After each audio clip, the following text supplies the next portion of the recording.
Hi students, स्वागत है हमारे YouTube channel target with Neeraj में। जैसा कि इसके पहले के वीडियो में अभ्यास 8 दक्षता अभ्यास की 6 सवालें हम बता चुके थे।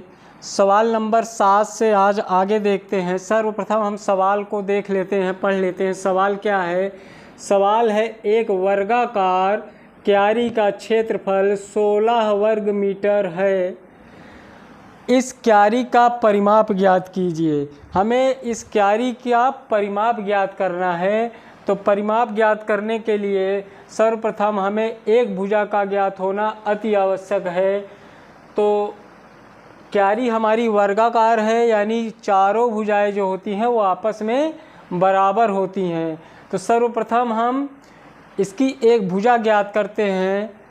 तो पहले लिखते हैं वर्गाकार क्यारी का क्षेत्रफल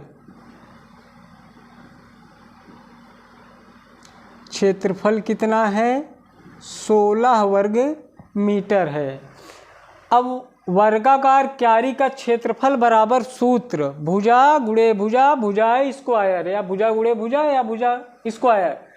तो हम लिख सकते हैं वर्ग का क्षेत्रफल या वर्गाकार क्यारी का क्षेत्रफल। वर्गाकार क्यारी का क्षेत्रफल बराबर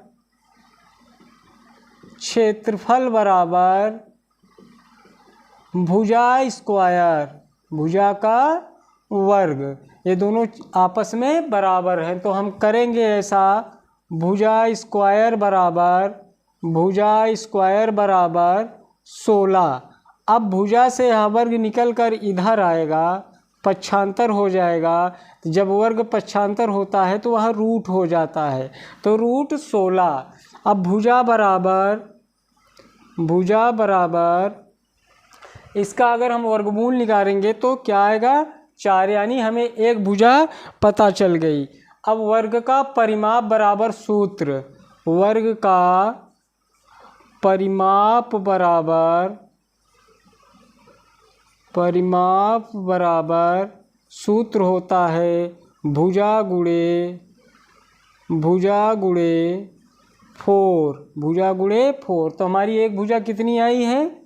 4, और गुणे 4 तो बराबर 16 हमारी यह परिमाप हो जाएगा। हमारा परिमाप 16 आंसर आ गया। सवाल नंबर 8 देखते हैं। सवाल नंबर 8 ध्यान देते हैं। सवाल देखते हैं। रुपये 289 को कुछ व्यक्तियों में इस प्रकार वितरित बांटना है कि प्रत्येक व्यक्ति को उतने ही रुपए मिले जितने व्यक्तियों की कुल संख्या है। तो व्यक्तियों की संख्या ज्ञात कीजिए। व्यक्तियों की संख्या ज्ञात करनी है। सर्वप्रथम हम व्यक्तियों की संख्या को मान लेते हैं। माना व्यक्ति की कुल संख्या बराबर यक्स। व्यक्ति कितना मान लिया? यक्स। अब प्रत्येक व्यक्ति को यक्स ही रुपए मिलने चाहिए। तो प्रश्नानुसार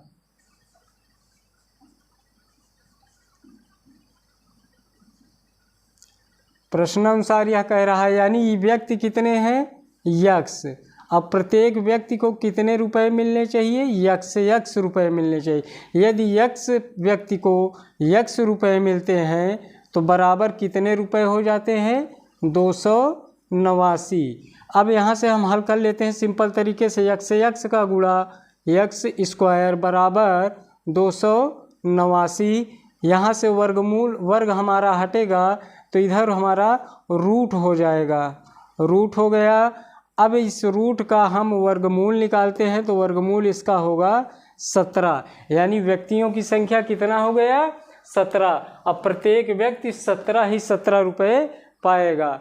तो यह सवाल हो गई। सवाल नंबर 9 ध्यान देते हैं। सवाल है, एक कमरे की लंबाई उसकी चौड़ाई की 5/4 गुनी है। यदि कमरे की फर्श का क्षेत्रफल 20 वर्ग मीटर है तो उसकी लंबाई और चौड़ाई ज्ञात कीजिए। कमरा हमारा आयताकार है, उस आयताकार कमरे की फर्श का जो क्षेत्रफल है वो 20 वर्ग मीटर है। अब उसकी लंबाई और चौड़ाई हमें ज्ञात करनी है, तो सर्वप्रथम हम उसकी चौड़ाई को मान लेते हैं। माना चौड़ाई बराबर यक्स, चौड़ाई यक्स है तो लंबाई कितना हो जाएगा, लंबाई इसकी 5/4 गुनी है, यानी यक्स चौड़ाई है तो चौड़ाई की 5/4 गुनी लंबाई है, तो यक्स गुणे 5/4 गुना बराबर हो जाएगा 5x/4। अब आयताकार कमरे का फर्श का क्षेत्रफल, आयताकार कमरे की फर्श का क्षेत्रफल, फर्श का क्षेत्रफल बराबर, सवाल को पूरा देखिए और पूरा समझिए। बहुत बच्चे क्या करते हैं, बीच से वीडियो को देखते हैं तो उनके समझ में नहीं आता। जब आप पूरा वीडियो देखेंगे तो पूरी तरह से आप समझ जाएंगे। तो यहाँ पर हम देखते हैं कमरे की फर्श का क्षेत्रफल कितना है, 20 वर्ग मीटर। सो आप वीडियो को पूरा देखें तब ज़्यादा से ज़्यादा समझ में आएगा। अब देखिए आगे, अब क्या है कि हम सूत्र रखेंगे, आयत का क्षेत्रफल बराबर, या आयताकार कमरे की फर्श का क्षेत्रफल बराबर, आयत का क्षेत्रफल बराबर होता है लंबाई गुणे चौड़ाई, लंबाई गुणे चौड़ाई, यह हमारा सूत्र होता है आयत का क्षेत्रफल बराबर।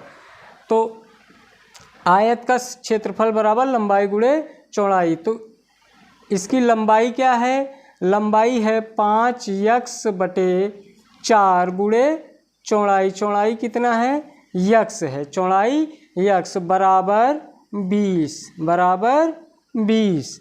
अब देखिए 5 कम 5, यक्स का गुणा x²/4 बराबर 20। अब हम x² बराबर करते हैं 5/4 का पक्षांतर, तो जो गुणा में है वो उधर जाके भाग करेगा और भाग वाला इधर गुणा, यह छोटी चीज़ है, सभी बच्चे जानते हैं। आगे देखिए 20 गुणे 4/5। अब इसको हम काट देते हैं, 5 एकम 5, 5 चौक 20। अब इधर ध्यान देते हैं तो क्या हो जाएगा, x² बराबर 4 गुणे 4 बराबर 16। अब यहाँ से हम इस वर्ग का पक्षांतर करेंगे तो x बराबर, यह पक्षांतर हो जाएगा तो यह रूट का हो जाएगा, तो √16 x बराबर, अब यहाँ पर इसका हम वर्गमूल निकालते हैं तो 16 का वर्गमूल 4 होता है, सभी बच्चे जानते हैं। तो x हम क्या माने थे, चौड़ाई को, तो हम लिख सकते हैं चौड़ाई बराबर, माने थे x, तो x का मान आया है 4। लंबाई देखते हैं, लंबाई हम क्या माने थे, लंबाई यहाँ देखिए 5x/4, 5x/4 यानी 5 गुणे x का मान 4/4, 4 से 4 को समाप्त कर दिए तो बराबर कितना आ गया, 5, बराबर 5। सवाल लग गई। सवाल नंबर 10 आगे ध्यान देते हैं, बने रहिए आप। सवाल नंबर 10 ध्यान देते हैं, पहले सवाल को एक बार देख लेते हैं। सवाल क्या है, एक नाव को जिसकी शांत जल में चाल 15 किलोमीटर प्रति घंटा है, धारा की दिशा में 30 किलोमीटर जाने तथा उसी स्थान पर वापस आने में कुल समय 4 घंटे 30 मिनट लगता है, धारा की चाल ज्ञात कीजिए। यानी यह नाव जो है एक स्थान से, यानी यहाँ से यहाँ तक 30 किलोमीटर जाती है और फिर वापस आती है, इस बीच इसको 4.5 घंटे का समय लगता है। तो हमें धारा की चाल ज्ञात करना है। सर्वप्रथम हम धारा की चाल मान लेते हैं। माना धारा की चाल बराबर धारा की चाल बराबर x किलोमीटर प्रति घंटा। ठीक, आगे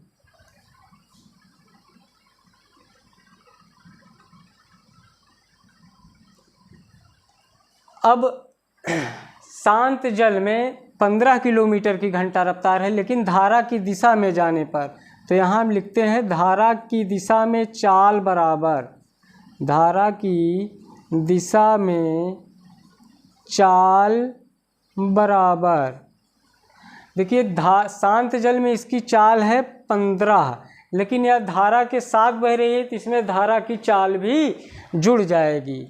तो धारा की चाल हमने x माना है और यह नाव की चाल 15 किलोमीटर प्रति घंटा है। तो जब धारा की दिशा में जाएगी तो धारा की चाल भी इसमें जुड़ जाएगी। तो 15 प्लस x। अब धारा की विपरीत दिशा में, विपरीत दिशा में चाल बराबर,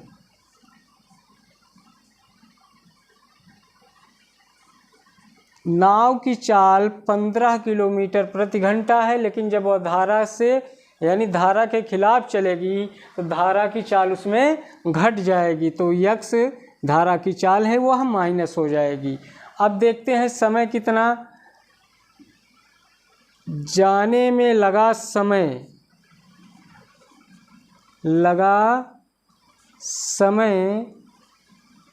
प्लस आने में लगा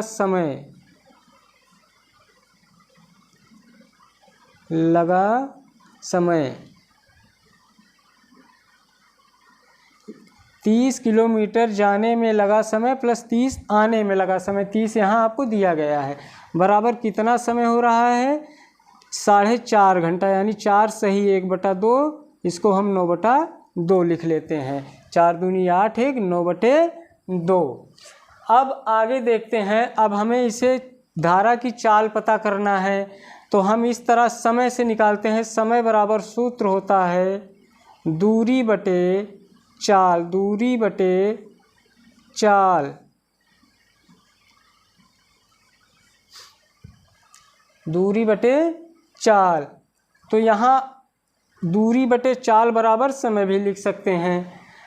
तो दूरी कितना है, दूरी है 30 किलोमीटर, जब जा रही है नाव तो उसकी दूरी कितना है 30 किलोमीटर। जाने में लगा समय, तो जाने में लगा समय हम नीचे लिखेंगे, लेकिन जा कितनी दूर रही है 30 किलोमीटर, 30, और जाने में लगा समय कितना है चाल 15 plus x, 15 plus x plus आने में लगा समय, तो पहले दूरी कितना है 30, आने में उसकी चाल क्या रहती है 15 माइनस x, 15 माइनस x।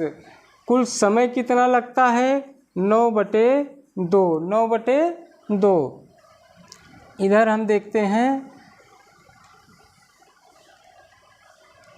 अब यहाँ तिर्यक गुणा होगा 15 माइनस x से 30 में, 15 प्लस x में इस 30 से, तो 30 से गुणा करेंगे 15 माइनस x में, 15 माइनस x धन 15 प्लस x से गुणा करेंगे 30 में, या 30 से गुणा करेंगे 15 प्लस x में, बटे ये जो 15 प्लस x 15 माइनस x, विद्यार्थी ध्यान से देखिए, वह यह एक सूत्र बन जाएगा a plus b a minus b, a plus b a minus b, तो इसका हो जाएगा a square minus b square, यानी 15 का स्क्वायर माइनस x का स्क्वायर बराबर 9/2, 9/2। आगे ध्यान देते हैं, अब हम गुणा करते हैं 30 से 15 का, तो 15 तियाँ 45, 450, 450, धन ऋण का गुणा, ऋण 30 एकम 30x, धन धन का गुणा धन, 15 से 30 में गुणा करेंगे फिर से 450, धन धन का गुणा धन 30x का गुणा 30x बटे 15 का वर्ग जब हम करेंगे तो 225 माइनस x का स्क्वायर करेंगे तो x स्क्वायर रहेगा, माइनस एक्स स्क्वायर। आगे देखते हैं बराबर 9/2। अब यहाँ से हम देखते हैं माइनस का, यहाँ पर एक्स रहेगा, माइनस का 30x प्लस का 30x समाप्त हो जाएगा, माइनस का 30x प्लस का 30x समाप्त हो गया। अब 450 धन 450 दोनों धन हैं तो ये जुड़ जाएंगे, 900 हो जाएगा, और बटे 225 माइनस एक्स स्क्वायर बराबर 9/2, 9/2। तिरिया गुणा करते हैं तो यहाँ पर हो जाएगा, यहाँ से देखते हैं 9 दूनी 1800, और फिर बराबर में यहाँ से 9 का गुणा करेंगे तो 9 पचे 45, 9 दूनी 18 4 22, और 9 दूनी 18 2 20, माइनस 9 एकम 9x, यहाँ पर स्क्वायर है तो 9x स्क्वायर, यहाँ पर स्क्वायर था, हम लगाना भूल गए थे। अब आगे ध्यान दीजिएगा, इस 9x का पक्षांतर होगा इधर तो प्लस का 9x स्क्वायर बराबर 2025, और ये प्लस 1800 इधर आएगा तो माइनस का 1800 हो जाएगा। अब यहाँ से हम 9x स्क्वायर बराबर 2025 से 1800 को घटाएंगे तो 225। अब देखिए आपको दिख रहा है कि नहीं, पहले यह ध्यान दे दिया जाए। अब हम आप बगल लगाते हैं इधर, तो यहाँ से पक्षांतर होगा तो x स्क्वायर बराबर, ये गुणे में है, भाग करेगा 225/9, तो x स्क्वायर बराबर यहाँ से भाग करेंगे तो 9 दूनी 18, 4 बचा 45, 9 पचे 45। अब इस वर्ग का पक्षांतर करेंगे तो उधर जाके रूट हो जाएगा 25, और रूट 25 का वर्गमूल निकालेंगे तो 5, तो x बराबर कितना आ गया 5, x बराबर हमारा 5 आ गया। हम धारा की चाल को x माने थे, यानी धारा की चाल 5 किलोमीटर प्रति घंटा है। सवाल एक बार ध्यान दे दीजिएगा, सवाल लिखा है आपके सामने, सर्वप्रथम हम धारा की चाल को मान लेते हैं क्योंकि धारा की चाल पूछ रहा है, तो धारा की चाल हमने x मान लिया। अब जब धारा की दिशा में नाव जा रही है तो नाव की चाल 15 किलोमीटर है, जब धारा की चाल में जाएगी तो धारा की चाल उसमें जुड़ जाएगा, विपरीत दिशा में आएगी तो धारा की चाल घट जाएगा। तो धारा 30 किलोमीटर जाने में लगा समय प्लस 30 आने में लगा समय, कुल कितना 4.5 घंटा, 4 से 1/2, जब इसका हम करेंगे 2 चौका 8 1 9/2, तो समय बराबर दूरी बटे चाल होता है, तो दूरी बटे चाल बराबर समय ऐसे लिखते हैं। तो दूरी 30 किलोमीटर है, जाने में लगा समय 15 प्लस x, फिर आप वापस आती है 30 किलोमीटर तो उसका होता है 15 माइनस x बराबर 9/2। अब यहाँ से हम देखते हैं, यहाँ से तिर्यक गुणा करते हैं, यहाँ से 15 माइनस x 15 प्लस x में, क्योंकि लासा जब निकालेंगे तो ऐसे ही हल कर सकते हैं। तो 30 से गुणा करेंगे 15 माइनस x में, 30 से 15 प्लस x में, ये प्लस बी ए माइनस बी यहाँ पर लिखा है इस प्रकार का, तो इसका हो जाएगा a square minus b square बराबर 9/2। अब यहाँ पर हम गुणा करेंगे तो 15 × 45 450, माइनस x का गुणा करेंगे 30 में तो माइनस 30x, प्लस 15 × 45 450, धन का गुणा धन, 30 से x का गुणा करेंगे तो 30x बटे 15 का वर्ग करते हैं तो 225, x का स्क्वायर रह जाता है बराबर 9/2।